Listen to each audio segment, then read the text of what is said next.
Kelompok tentara Israel masuk dalam terowongan jebakan atau booby trap Hamas. Dilaporkan 6 tentara Israel tewas dalam ledakan terowongan yang ada di Burej, Gaza Tengah.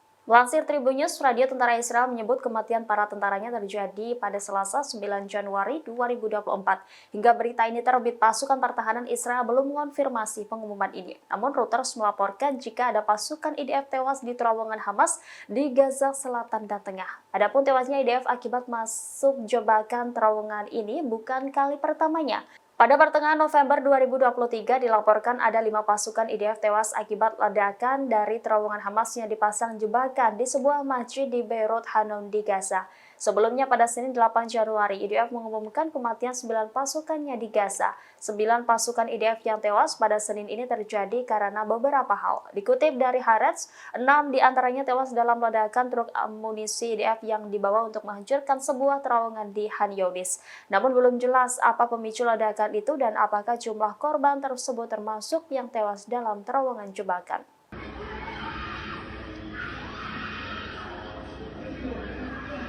المرة مطخة.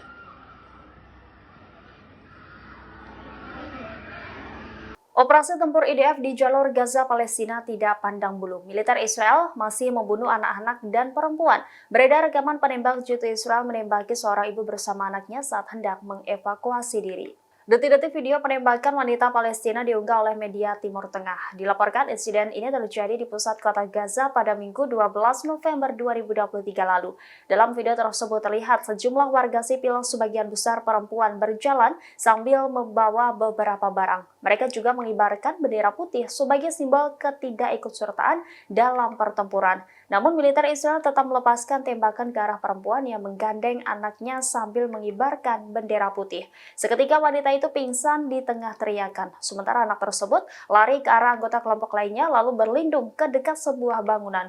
Seorang juga berusaha menolong wanita yang tertembak, namun tidak ada rincian lebih lanjut mengenai insiden ini. Identitas dan nasib korban pun juga belum diketahui.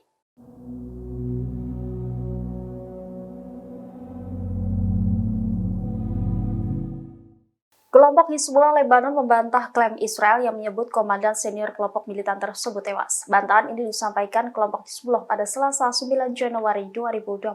Kelompok yang didukung Iran tersebut menegaskan Ali Hussein Barji, komandan unit udara Hizbullah wilayah Lebanon Selatan, belum tewas.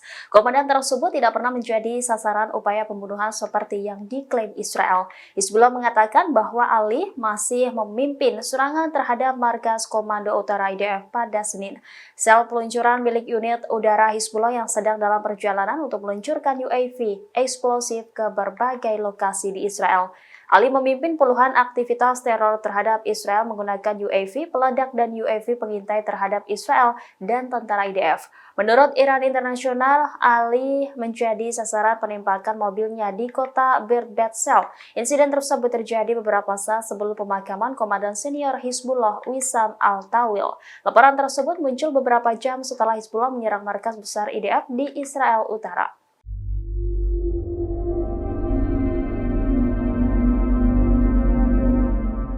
Tur Menteri Luar Negeri Amerika Serikat Antony Blinken ke Timur Tengah pekan ini diwarnai dengan ketegangan. Washington disebut mulai kehilangan kesabaran saat bertemu dengan Perdana Menteri Israel Benjamin Netanyahu. Channel 12 Israel melaporkan bahwa pertemuan antara Netanyahu dan Blinken pada Selasa 9 Januari berlangsung tegang. Pasalnya Netanyahu enggan melakukan konferensi pers terkait pertemuan tersebut. Sementara situs web Amerika Serikat Axios mengindikasikan bahwa Blinken menjelaskan kepada para pejabat Israel bahwa Washington tertarik untuk memulai kembalinya warga Palestina ke jalur Gaza Utara sesegera mungkin. Di sisi lain, pejabat senior Israel lain mengatakan bahwa Israel memberitahu Menlu AS bahwa kembalinya Gaza Utara tidak mungkin dilakukan sebelum pemulangan sandera. Diketahui tekanan eksternal semakin meningkat terhadap rezim Zionis untuk menghentikan agresinya di jalur Gaza, mengingat ketidakmampuannya mencapai tujuan perang yang dinyatakan.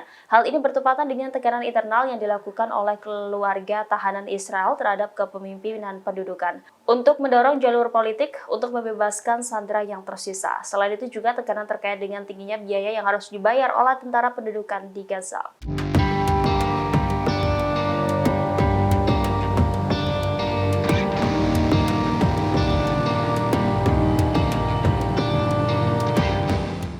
Komandan paling senior Hizbullah Wissam Al-Tawil tewas dalam serangan udara militer Israel di Lebanon Selatan pada Senin 8 Januari. Tawil merupakan seorang komandan pasukan elit Hizbullah yakni Radwan Force. Dikutip Tribun News dari The Arab News, Radwan Force atau pasukan Radwan sebelumnya merupakan unit militer Hizbullah yang tidak begitu terkenal. Namun kini pasukan Radwan menjadi sorotan baru dalam beberapa bulan terakhir. Pasalnya pasukan elit tersebut dikabarkan ditempatkan di dataran tinggi Golan, Suriah. Israel pun mengancam akan memindahkan dengan paksa mereka jika mereka tidak segera meninggalkan wilayah tersebut. Para analis memperkirakan implikasi penempatan tersebut terhadap Hizbullah yang membuka front perang baru dengan Israel. Radwan Force sudah ada setidaknya sejak tahun 2006 ketika unit tersebut melakukan penangkapan tentara Israel yang menjadi katalisator perang Juli 2006 antara Israel dan Hizbullah. Sebelumnya disebut sebagai unit intervensi cepat, kelompok ini berganti nama menjadi Radwan Force pada tahun 2008 setelah pembunuhan Imam Muqniyah.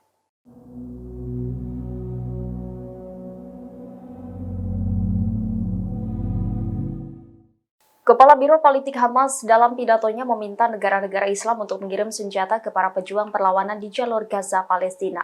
Ia menyebut perang di Gaza bukan perang orang-orang Palestina, melainkan perang Masjid Al-Aqsa. Hal ini disampaikan Ismail Haniyeh dalam pidatonya di Konferensi Persatuan Ulama Muslim Internasional di Doha, Qatar pada Selasa 9 Januari. Dikutip TV Al Jazeera, Haniyeh menuturkan umat Islam dan ulama berperan besar dalam mendukung perlawanan. Ia pun menyaksikan negara-negara dunia mengirim senjata untuk Israel dengan pesawat dan kapal laut. Sekarang waktunya mendukung perlawanan bersenjata. Pasalnya perang ini bukan hanya perang orang-orang Palestina, tapi perang Masjid Al-Aqsa. Ia menambahkan Israel telah menetapkan 3 target di Gaza, menumpas perlawanan, memulangkan para tawanan, dan mengusir paksa warga Gaza ke Mesir. Menurut Kepala Biro Politik Hamas, meski telah mengeluarkan dana besar melakukan kejahatan dan genosida, Israel tidak berhasil meraih satupun dari targetnya itu. Selain itu juga jumlah korban tewas di medan tempur lebih banyak dari yang diumumkannya. Ia menambahkan bahwa peristiwa-peristiwa berbahaya sedang terjadi di kawasan dan sejak awal operasi Badai Al-Aqsa. Hingga saat ini lebih dari 350 warga Palestina di tepi barat gugur. Download Tribun X sekarang, menghadirkan lokal menjadi Indonesia.